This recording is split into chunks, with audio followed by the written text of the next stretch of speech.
दौड़ में हुरज रूहानी पेशवा पीर साईं पागारो सैयद सैयदुल्लाह शाह राशिदी दौड़ पहुंची हो जिते संदन आमन ते मुरीदन अकीदमंद के पारां शानदार इस्तक़बाल कयो वियो। पीर साईं पागारो तालकी दौड़ जे मुख़्तलिफ़ इलाक़नि दौरो कयो जिते मुरीदनि पारां रिचल दावतुनि में शिरकत कई वई। पीर साईं पागारो ॻोठ हाजी अब्दुल्ला ॾहरी, ॻोठ हाजी गुलाब ॾहरी, ॻोठ शाहनवाज़ ॾहरी, ॻोठ हाजी मोहम्मद अली ॾहरी, सुमर ख़ान ॾहरी वॾे जोश जज़्बे सां शानदार इस्तक़बाल कयो। मेज़बान फ़कीर रज़ा मोहम्मद ॾहरी, मोहम्मद हनीफ़ ॾहरी, मोहम्मद हारून ॾहरी, हाफ़िज़ शाहिद ॾहरी, मीर मोहम्मद ॾहरी, फ़कीर मोहम्मद मूसा ॾहरी, मोहम्मद रमज़ान ॾहरी ऐं ॿियनि मीडिया सां ॻाल्हाईंदे चयो त साईं पीर साईं पागारो 35 सालनि खां पोइ अची रहियो आहे, जंहिंजो अॼु असांखे ईद खां बि वधीक ख़ुशी थी आहे। उन मौक़े ते सिक्योरिटी जा इंतज़ाम मुकमल कया विया आहिनि, जॾहिं त फ़कीर रसूल बख्श डायरी वटि राति जी मानी जी शिरकत कई। उन मौक़े ते मुरीदनि अक़ीदनि में वॾे अंग में पीर साईं पागारो सां ज़ियारत हासिलु कई, जॾहिं त मुल्क जे सलामी ऐं अमन अमान जी ख़ुशहाली लाइ पिणु दुआ घुरी वई।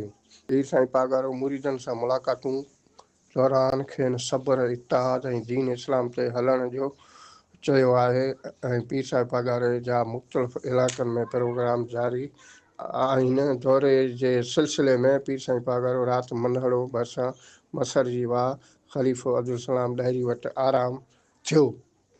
उहो सुबुह जो 10 वॻे मुरीदनि खे ऐं फ़क़ीरनि खे दीदार करायो ऐं बाद में ख़िताब कयो ऐं मसर जी वाह में पीर साईं पागारो जे दीदार लाइ फ़क़ीर मुरीदनि जो वॾो अंग पहुतो। कैमरामैन टीम सां गॾु उमैद अली पंवर, कोशिश डिजिटल न्यूज़ दौड़। जेको सिस्टम सींगारियो आहे, ठाहियो आहे, उतां के ऐं ॿियो जेको प्रोग्राम आहिनि उहे सेट कया आहिनि। सिक्योरिटी मुकमिल आहे जेका असांजी हूंदी आहे हुननि जे हिसाब सां उहो बिल्कुलु मुकमिल आहे। समूह तयार असांखे तमामु घणी ख़ुशी पई थिए। ईद खां वधीक असां गॾु ख़ुशी आहे। कृष्ण सरदार जन ख़ैर सां अचनि पिया, उनजो इंतज़ारु आहे। अलाह जो बि ख़ैर करे कलाक ॾेढ में कृष्ण सरदार पहुची वेंदा।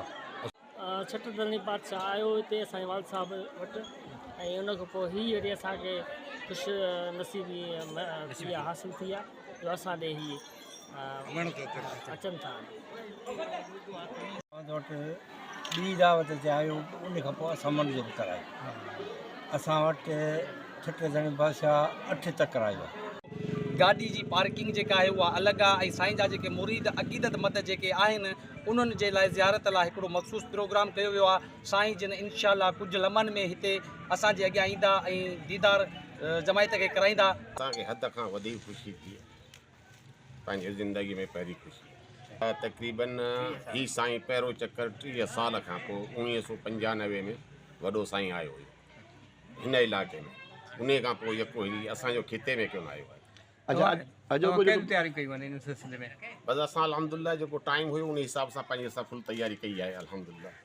अॼोको प्रोग्राम पीर साहब जो जेको हिन तरह जो आहे जी जी उहो रूहानी हवाले सां या सियासी हवाले सां? न रूहानी हवाले सां, सियासी कोन्हे।